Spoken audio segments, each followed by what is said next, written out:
Okay, today I'm going to make in Scotch Woodcock, part of the British breakfast series we're doing. It's fantastic. Okay, take some bread. I prefer brown. And the star of the show, gentleman's relish. And you can get this in either a little pot or one of these really fancy pots that you buy from Harrods. But it's the same stuff, so little pots are cheaper. Pop your bread into the toaster. Right, first things first, let's get some butter on this bread. Lavishly put it on, plenty of it, that's okay.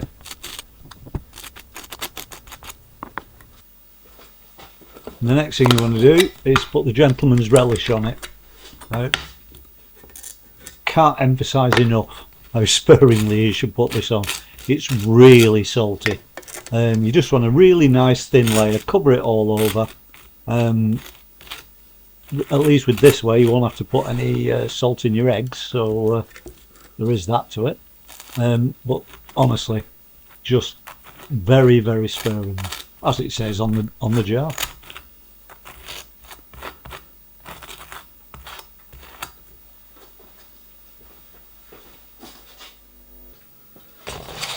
Right, your eggs into a bowl, ready for the scrambled eggs. It is just scrambled eggs, so you use as many eggs as you want to for your slices of bread. I've used 4 in mine because I like scrambled eggs. Put the butter in a cool pan, let it melt very, very gently. It's the secret to scrambled eggs. And again, you're purely making scrambled eggs, so you do really whatever works for you. When the butter's hot enough, stick your eggs in, give them, keep them a nice stir to keep them scrambled and they're good.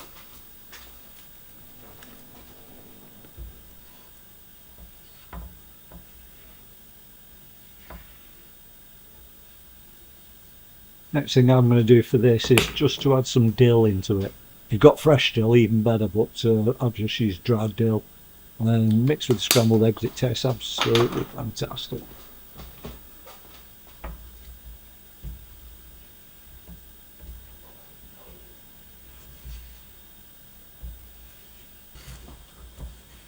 And yeah, just before anybody comments, Scotch Woodcock was served at the end of Victorian meals.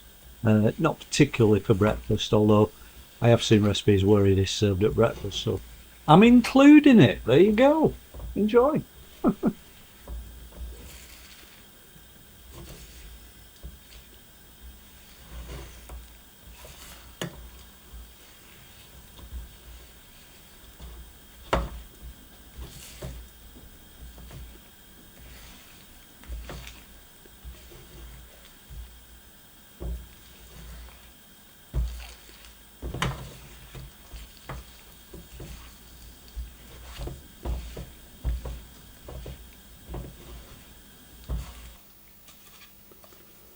Okay, now we're putting our scrambled eggs on toast.